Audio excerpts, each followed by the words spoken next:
the sons of God, the daughters of man, and the Nephilim. Sounds intriguing, but you don't know the half of it. Hey, good morning. Glad to see you. This week we'll be digging into Genesis chapter 5 and the first part of chapter 6. Now chapter 5, well, it deals with the genealogy of the first 10 generations of mankind, beginning with Adam, through his son Seth, through Noah and Noah's sons, Shem, Ham, and Japheth. Now this chapter sets the stage for God's growing disappointment in mankind's pervasive sin and his ultimate judgment. So let's get into it and see where it leads. Reading now from Genesis 6, 1 through 8. When human beings began to increase in number on the earth, and daughters were born to them, the sons of God saw that the daughters of humans were beautiful, and they married any of them that they chose. And then the Lord said, "My spirit will not contend with humans forever. They're mortal, and their days are numbered to 120 years. The Nephilim were on the earth in those days, and also afterwards, when the sons of God went to the daughters of humans and had children with them. They were the heroes of old, men of renown. Now the Lord saw how great the wickedness of the human race had become here on earth, and that every inclination of the thoughts of the human heart was only evil all the time. The Lord regretted that he'd made human beings on this earth, and his heart was deeply troubled. So the Lord said, I will wipe from the face of the earth the human race I've created, and with them the animals, the birds, the creatures that move along the ground. For I regret that I've made them." But Noah found favor in the eyes of the Lord. So what exactly are we talking about here? Who are the sons of God, the daughters of man, and especially the Nephilim? Let's start digging into one of the most perplexing passages in the Bible and find out. Now these verses present a unique challenge for readers and scholars alike, touching on themes of marriage, divine judgment, and the nature of humanity. To understand the full weight of this scripture, we need to check out the issues surrounding it. Now, Genesis 1:4 falls between the genealogy of Adam and God's observation of humanity's immense wickedness, which all leads to his promise of judgment. The events here may well have been the straw that broke the camel's back. God simply had had enough wickedness and disobedience. So what secrets lie beneath the surface in Genesis?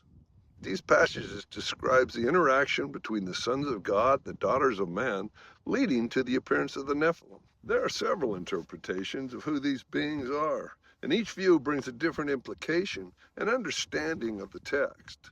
Let's begin with the Sethite view. In this opinion, the sons of God are seen as the descendants of Seth, Adam and Eve's third son, a lineage that represents righteousness. The daughters of man would then refer to the descendants of Cain, known for their wickedness. So when these two groups intermarried, well, we have a problem. Believers mixing with non-believers. That could have been enough to trigger God's wrath.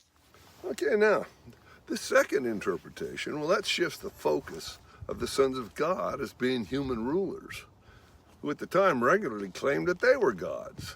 The text suggests that these kings took multiple wives from among the ordinary women, producing offspring known as the Nephilim. Now this interpretation avoids introducing supernatural beings into the narrative, thus focusing on human actions and their consequences.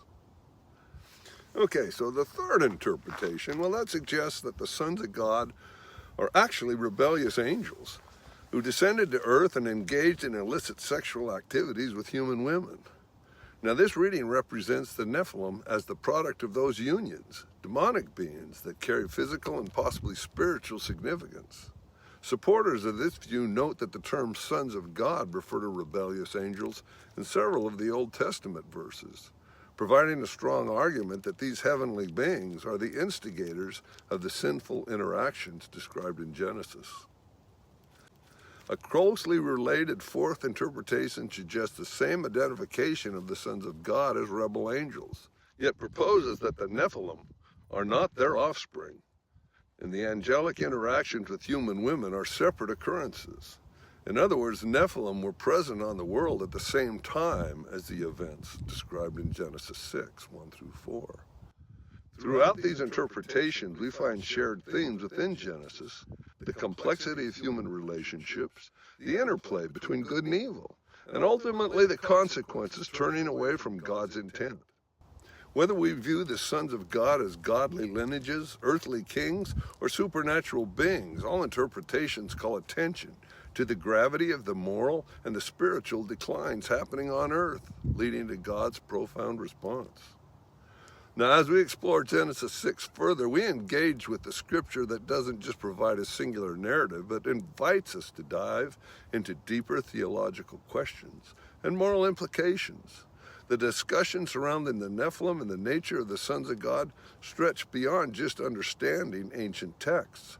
They invite us to reflect on our own choices and the eternal consequences of our actions in relation to God's intent and his expectations. So there it is. No matter the variation, Shethite descendants, royal lineage, or spiritual beings, these interpretations to continue to provoke thought and discussion about the nature of humanity, the divine and intricate dance between them throughout the ages.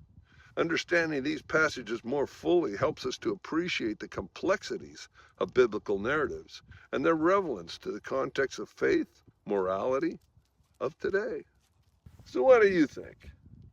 That's it for this week. Now next week we're going to be getting into Noah and that whole ark thing.